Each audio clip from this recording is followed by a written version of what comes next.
Contextos. Contexto del texto.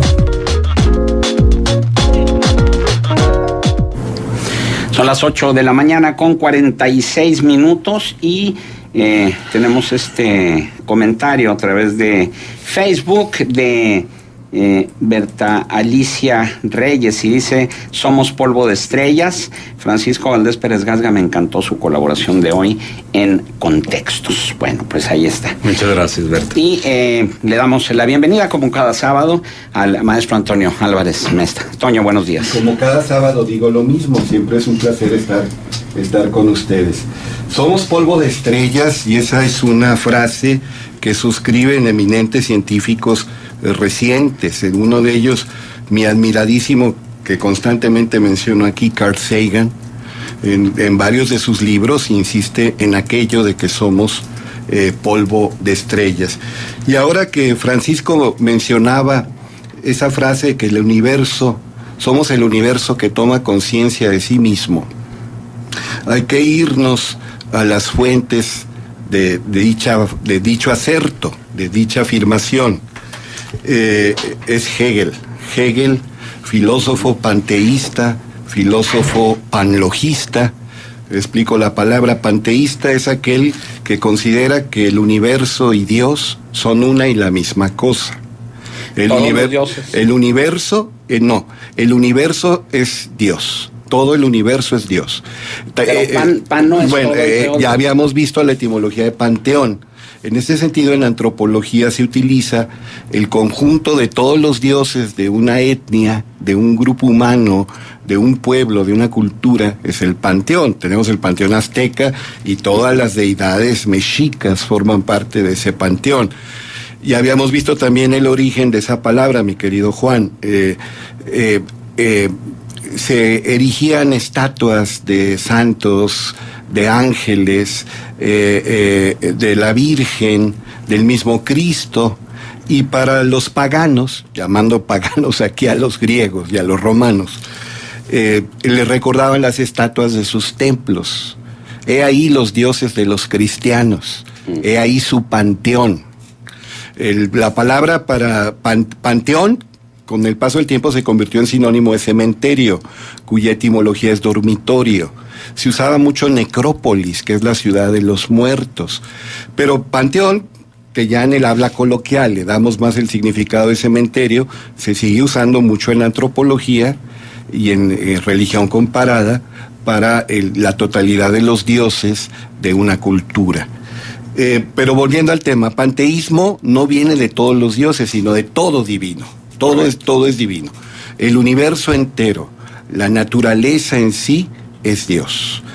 Hegel era panteísta, también era panlogista. Todo lo real es racional, todo lo racional es real. Todo puede ser sistematizado, entendido racionalmente. Todo es inteligible.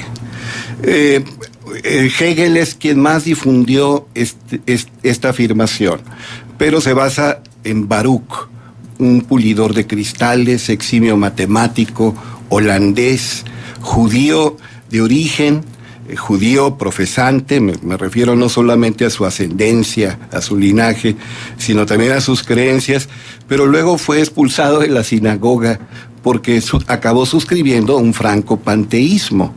Él decía que había tres tipos de conocimiento: el conocimiento empírico, los datos que a través de los órganos de los sentidos nos llegan a la mente; el conocimiento deductivo a través de razonamientos, inferencias; y finalmente el conocimiento intuitivo, que capta la esencia del universo, y el universo entero es divino, decía Spinoza, Baruch Spinoza. Todo es divino. Aquí, bueno, en mi adolescencia, pues yo crecí escuchando, mala práctica, entre mil cosas, por ejemplo, a Luis Echeverría y a José López Portillo. Yo he leído todos los libros que escribió López Portillo. Confieso que lo admiro como intelectual, como profesor de teoría general del Estado, como politólogo. Como politólogo, pero no como político. No como político, la frivolidad se lo comió y la corrupción floreció en su sexenio. Y me acuerdo que en una entrevista él dijo que la lectura de Hegel lo había vuelto ateo. Me acuerdo también que la doctora en filosofía, Emma Godoy, decía, pues más bien será panteísta, porque Hegel no es propiamente ateo, es un panteísta. El panteísmo, decir que todo es divino, pues acaba con la idea de un creador separado de la creación. Existe una disciplina propia de la filosofía, una rama de la filosofía clásica que se llama teodicea. A diferencia de la teología, que se basa en la revelación, en las sagradas escrituras, en textos que se consideran sagrados, revelados por Dios, la teodicea pretende proceder únicamente con métodos racionales. No se basa para nada en sagradas escrituras. ¿De dónde viene la palabra? Teo, Dios, dique, justicia. Es la justicia divina. Obviamente, esta rama de la filosofía es una concepción propia de filósofos creyentes que, no obstante ser creyentes en Dios, quieren demostrar racionalmente la existencia de Dios. Y hablaba de Carl Sagan, y en uno de sus maravillosos libros de divulgación que se llama El cerebro de Broca, él se mete a reflexionar sobre las pruebas de la existencia de Dios y plantea, por ejemplo, el argumento de David Hume, un David Hume joven, no es el de sus postrimerías, que luego adoptó una postura radicalmente opuesta. David Hume, en sus mocedades, escribió: mirad a vuestro alrededor, contemplad el todo y cada una de sus partes. Encontrarás que no es sino una gran máquina. Esa máquina está subdividida en un número infinito de máquinas menores. Todas estas máquinas distintas, incluso en sus partes más diminutas, se ajustan entre sí con una precisión tal que despierta la admiración de todos aquellos que las hayan contemplado. La curiosa adaptación de los medios a los fines en toda la naturaleza coincide prácticamente, aunque la supera en gran medida, con la producción de la invención humana, de la capacidad, pensamiento, sabiduría e inteligencia humanos. Como por tanto los efectos se parecen entre sí, nos vemos llevados a inferir, de acuerdo con todas las reglas de la analogía, que las causas también se parecen y que el autor de la naturaleza es en cierta medida parecido a la mente del hombre, aunque poseedor de facultades muy superiores proporcionadas a la grandeza del trabajo que ha realizado. Este argumento, que se le conoce como el argumento del modelo, en otros textos se ha manejado como el argumento del reloj. Piensa, Juan, por ejemplo, veo que traes un reloj de pulsera, analógico además, es decir, de manecillas. Los que quieren demostrar la existencia de Dios dicen, bueno, los teóricos de la evolución afirman que mediante la combinación azarosa de ciertas circunstancias se fueron generando organismos complejos y luego mediante la selección natural y algunas mutaciones se dio una naturaleza más compleja. La supervivencia del más apto intervino, etcétera, etcétera, etcétera. Pero primero hubo una combinación azarosa, una combinación fortuita a la suerte. Vamos a desarmar tu reloj, todas las piezas, sin romperlo, sin dañarlo, que todas las piezas queden separadas de tu reloj y queden funcionales. Y vamos a meterlo, por decir algo, en una caja de cartón y le vamos a dar vuelta y vamos a ver si empiezan a embonar las piezas. Vemos que las piezas siguen separadas. Es que solo fue una vuelta. Bueno, vamos a darle 100 vueltas. Se armará el reloj. Es que son muy poquitas. Se requieren miles. Y después de algunos miles vemos que el reloj no se arma. Entonces se requieren millones. Los que creen en este argumento para demostrar la existencia de Dios dicen que es tan absurdo afirmar que un universo complejo como lo conocemos existe, como creer que en un reloj, incluso con las piezas diseñadas ex profeso para hacer reloj, se pueda armar solo mediante combinaciones fortuitas. Por supuesto, Carl Sagan, en este libro espléndido que yo le recomiendo mucho, que se llama El cerebro de Broca, da razones basadas en la ciencia moderna para demostrar la falacia de esta aseveración de Hume, que aparte fue el Hume de sus mocedades. Después el mismo Hume discrepó, o más bien tuvo divergencia respecto a su acerto original. Entonces, somos la naturaleza o el universo que se concibe a sí mismo. Pero si para los panteístas el universo es Dios, entonces, decía David Hume, somos el espíritu que se concibe a sí mismo, somos la conciencia del universo. Insisto, Hegel fue el que más divulgó estas ideas. Él tiene antecedentes en Baruch Spinoza, y obviamente hay antecedentes en la antiquísima griega y en Grecia y en otras tradiciones. La conciencia que se concibe a sí misma, el universo que toma conciencia de sí mismo, jugando con... Bueno, Marx decía que la libertad es la conciencia de la necesidad, entendiendo por necesidad aquello que ocurre y ha de ocurrir, debe ocurrir, conforme a leyes científicas. Baruch Spinoza decía que la libertad es la realidad comprendida.